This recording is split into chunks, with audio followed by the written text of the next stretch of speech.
On October 21st, 1996, at 11 a.m., a helicopter manned by Park Ranger Dave Brenner was doing a routine aerial search for illegal drug manufacturing labs in Death Valley National Park. But while they were flying, they saw a van parked at a remote location. Although this was a normal passenger van in the wash of Anvil Canyon, there were two things about this mysterious van that stuck out like a sore thumb. First, the van was parked in a spot where there was no legal or paved road. Second, the van, which was a standard passenger van, could not have made it that far into the canyon, especially with no paved road, to get to the spot where it was now parked. Upon landing the helicopter near the van, Brenner inspected the van. It was clearly stuck in some mud, and its two rear tires and left front tire were flat. It was also covered in a layer of sand, indicating that it had been there for some time.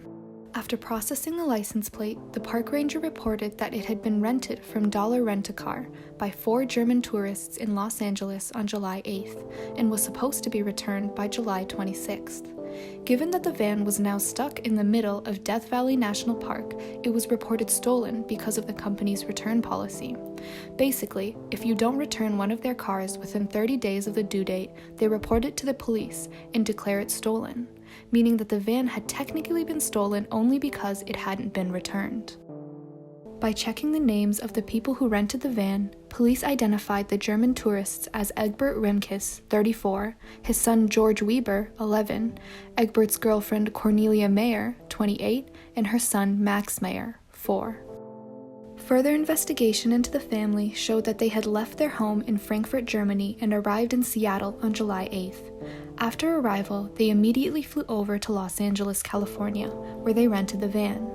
The van was supposed to be returned on July 26th, and a quick search of the van showed that they even had tickets to return to Germany on the 27th. But for some reason, they never did.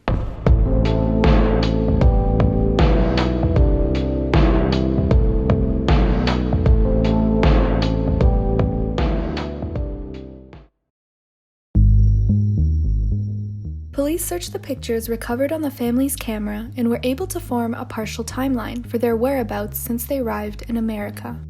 For the first few days after arrival, the family of tourists spent their time in San Clemente, South California, doing things normal tourists would do, like visiting hotspots and landmarks. But on July 12th, just 4 days after arriving, for some odd reason, Egbert, the father of the family, called his bank in Dresden and requested $1,500 to be wired to the Bank of America branch in San Clemente, but was ultimately sent to the branch in Los Angeles.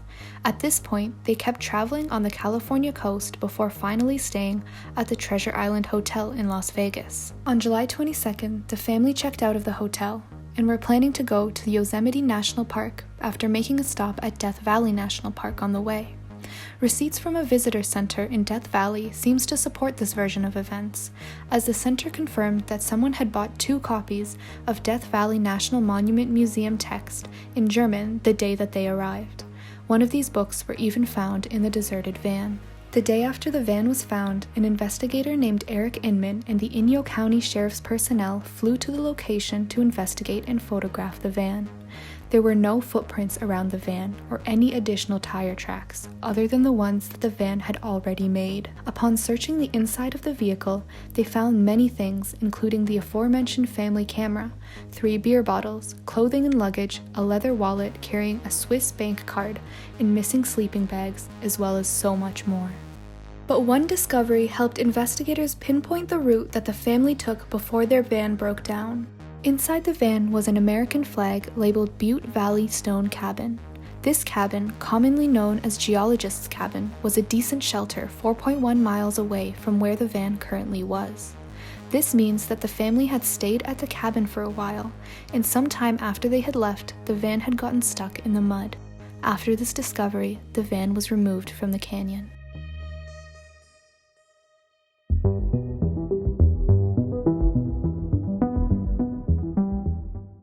With the scene having been investigated, an initial search for the family was launched 2 days after finding the van, on October 23rd.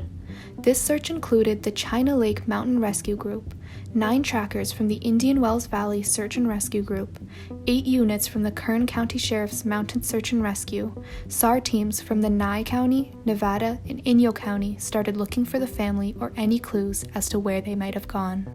The initial and subsequent searches covered an impressive amount of area. All of Anvil Canyon, most of Butte Valley, and all of Warm Spring Canyon were vigorously searched. The one and only clue that turned up during this extensive search was a Bud Ice Beer bottle in the sand in Anvil Canyon, approximately 1.7 miles from the van. As described by the investigators and shown in a picture, this bottle was placed in the sand, and it seems like the area next to the bottle may have been brushed clear of any rocks and had a seat print. This beer bottle matched the ones in the van. This means that sometime after the van had gotten stuck, the family left the vehicle and started walking, presumably to find shelter or civilization, and then at one point decided to sit down and have a beer. Maybe the family just needed to rest for a bit, or maybe they had already accepted their fate. This was one of the only confirmed clues of the investigation. Lots of subsequent private searches were made, but because private search parties tend to be more informal and secretive, not a lot is known about what they found. One of these private searches was made by a man named Dick Hasselman. He'd conducted a search on his own and actually seemed to find out more clues. But then again, these clues aren't confirmed, so all we can do is take his word for it. First, Hasselman claims that an individual driving an ATV around Death Valley found various German canteens littered on the ground. But since driving an ATV in a national park isn't something that the authorities would like, the individual didn't officially come forward. Second, Hasselman claims that before anyone had found the van, a ranger on patrol had actually found an abandoned sleeping bag in the middle of a remote dirt road, but because he didn't know that a family had gone missing, he threw it out. So with all these clues, the public did what they do best: speculate.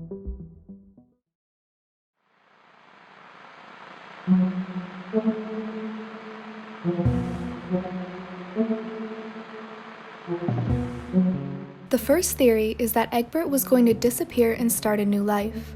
Egbert's ex-wife claimed that Egbert was having custody issues with their son, and one of his co-workers said that Egbert had been talking about moving to Costa Rica. But then again, why choose Death Valley? And Cornelia Mayer, Egbert's current girlfriend, had a successful business back in Germany. To put it simply, the family was in no position to start a new life. Another popular theory is that the only reason Egbert Rimkus came to America was to see top-secret technology in the China Lake NWC facility.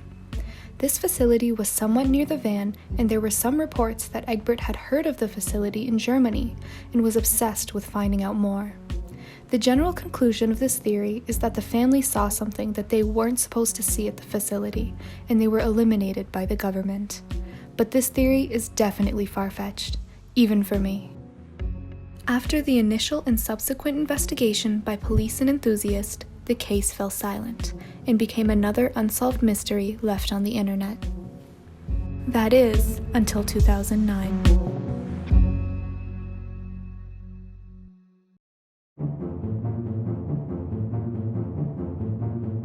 Tonight, a 13-year-old mystery solved. In 1996, some German tourists drove into Death Valley and vanished without a trace. Recently, a team of off-duty Riverside County rescuers made a major discovery. News Channel 3's Rodney Wardle has an exclusive interview with a local man who helped solve that mystery. It's a story you'll only see on News Channel 3. A man named Tom Mahood first saw the mystery online in 2008 and thought it was interesting. Tom spent the better half of the following year talking to other enthusiasts, experts, and first-person accounts until he came up with a theory that supported all the evidence that had already been found. According to Tom, this is what happened. When the family arrived in America, they may have underestimated how much money they needed to bring. This is why Egbert requested more money to be wired to him. When they arrived at Death Valley on July 22nd, they decided to go down the West Side Road, but 2/3 of the way through, they decided to turn onto Warm Springs Road instead of sticking to the main route. This was their first mistake. They followed this road into Warm Spring Canyon, which is not an easy road to traverse with a normal van. Nevertheless, the family decided to continue down this alternative route. Eventually, after spending a considerable amount of time trying to traverse Warm Spring Road, they drove on to Butte Valley, a much easier and forgiving road. They might have even thought that the worst was behind them, and that it would be smooth sailing from here on out, but that couldn't have been further from the truth. Butte Valley Road would eventually take them to the geologist's cabin, but since it was not operational at the time, they left it and continued further into the canyon. This was their second mistake. Following the road further would eventually lead them to Mangle Pass. This was when they started to realize that their vehicle was not going to make it much further. Although they knew that they couldn't continue down this road, the van hadn't completely broken down yet. At this point, the family had a few options. They could go back the way they came, which was multiple rough, incomplete roads, or they could try to find another way out of the canyon. They decided to pick the second option and try to find an alternative route. They chose to go down a road which, according to Google Maps, doesn't have a name and isn't even a road at all. It's a path. This was the final decision that sealed their fate. Driving down this path would only lead to rougher terrain, which flattened the van's tires and finally caused it to get stuck. At this point, one family member, most likely Egbert, walked ahead to check for any suitable ways to continue, while the rest of the family stayed at the van. This is when he drank the bottle of beer that was found 1.7 miles away from the van. He returned to the van and the rest of the family, and they slept there on the night of July 23rd. The next morning, Egbert most likely noticed that the China Lake NWC facility was approximately 9 miles south of their van. They perhaps thought that if they reached the center, that someone would help them and come remove their vehicle. So, on the morning of the 24th, the whole family left the van and started walking to the center, using one of these 3 routes. But unfortunately, they never made it there and succumbed to the elements. The bones of Cornelia Mayers were eventually found here. Other human bones were found surrounding the area, which have been speculated to be the bones of the rest of the family, but there were not enough remains to confirm that theory. Although the bones were not identified, a quick search on findthemissing.org shows that George Weber is still listed as missing, but Max Mayer isn't. The steps leading up to the death of the Germans were a series of honest mistakes in an unforgiving environment. Although the bones of the parents have been confirmed, until the public gets a positive ID on the bones of the children, they'll remain shrouded in mystery.